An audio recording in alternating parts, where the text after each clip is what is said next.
میری استانی ہم جنس پرست تھی۔ جو جوان لڑکی نئی پڑھنے کے لیے آتی استانی اس پر فدا ہو جاتی۔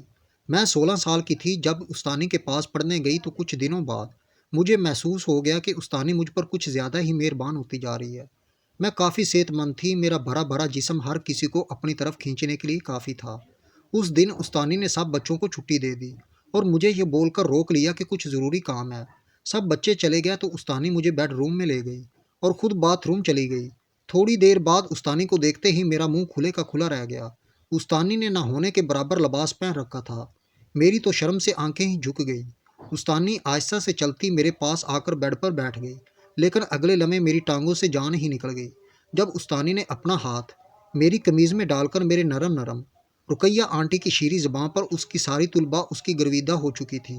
وہ میٹھے میٹھے لفظ بول کر بچیوں کو آئینے میں اتارنے کا فن جانتی تھی، لیکن میں، میرے ابو کسان ہیں، بمشکل ہے گھر کا خرچہ پورا ہوتا ہے، میں ٹیوشن کی فیس بھرنے سے قاصر ہوں۔ بولی بھالی فرزانہ نے رقیہ کے دھیمے اور پیار بھرے انداز کو پا کر اپنی مجبوری بتائی۔ میری جان، میری چندہ، میں نے کب کہا کہ تم ٹیوشن کی فیس بھرو؟ میری گڑیا میں ہوں نا، تم اپنے والدین سے اجازت لے لو، وہ تمہیں چھٹی کے بعد بھی اسکول میں پڑھنے کی اجازت دے دے، میں تمہیں پڑھا دیا کروں گی۔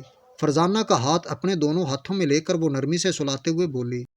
فرزانہ کے دل میں اتنی محبت شاید اپنے ماں باپ کے لیے نہ تھی جتنی اپنی استانی رقیہ کے لیے ہو گئی تھی۔ وہ کہنے لگی، ٹھیک ہے، میں کل ابا سے اجازت لے کر آؤں گی۔ خوشی خوشی اسکول سے گھر واپس گئی اور رقیہ کی آنکھوں میں ایک عجیب سی چمک تھی۔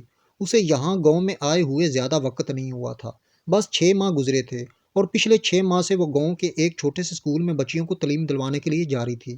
بہت کم وقت میں رقیہ نے تمام بچوں کو آئینے میں اتار لیا تھا۔ گاؤں کی بھولی بھالی بچیاں اس کی شیریں زباں پر فدا ہونے لگی تھیں۔ رقیہ کچھ اور ہی مقاصد لے کر اس گاؤں میں آئی تھی۔ رقیہ کی اپنی بیٹی 5 سال کی تھی، لیکن اس نے اسے اس سکول میں نہیں ڈالا تھا، گھر پر ہی پڑھاتی تھی۔ شوہر بیرون ملک میں نوکری کرتا تھا اور کئی ماہ رقیہ کے پاس نہیں آتا تھا۔ یہ بھی نہیں کہ اسے پیسے کی کوئی کمی تھی کہ اس کا شوہر ماہانہ اسے اچھی رقم بھیجتا تھا۔ کہتے ہیں نا کہ لالچ ایسی بھوک ہے کہ کبھی نہیں مٹتی، باس کا پیٹ کبھی نہیں بھرتا، جتنا اس کے اندر ڈالو اس کی طلب بڑھتی جاتی ہے۔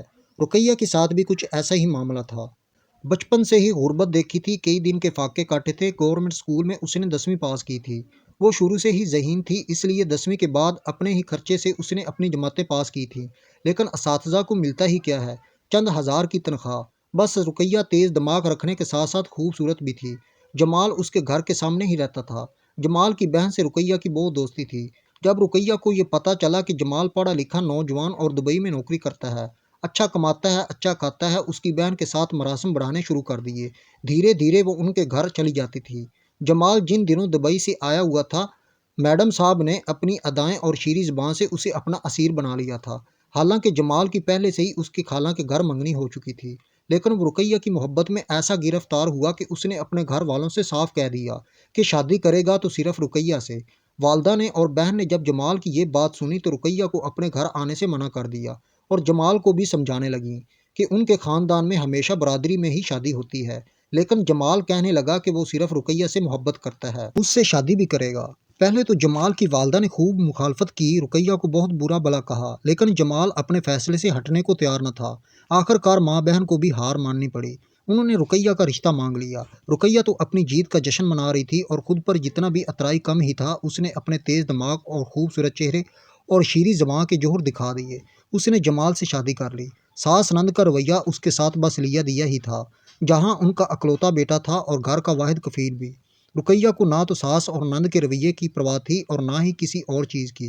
اس نے اپنا تیز دماغ اور چلاک دماغ اس طرح استعمال کیا کہ دن بھر وہ کوئی کام نہ کرتی، لیکن جیسے ہی جمال گھر آتا فٹافٹ سے مظلومیت چہرے سجائے گھر کے کاموں میں لگ جاتی۔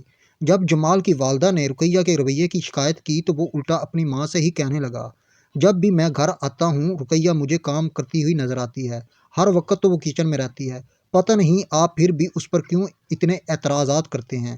جمال کا رویہ بہن اور ماں سے بہت زیادہ برا ہونے لگا تھا، اور وجہ رقیہ کی تیز تراز دماغ کی کارستانی تھی۔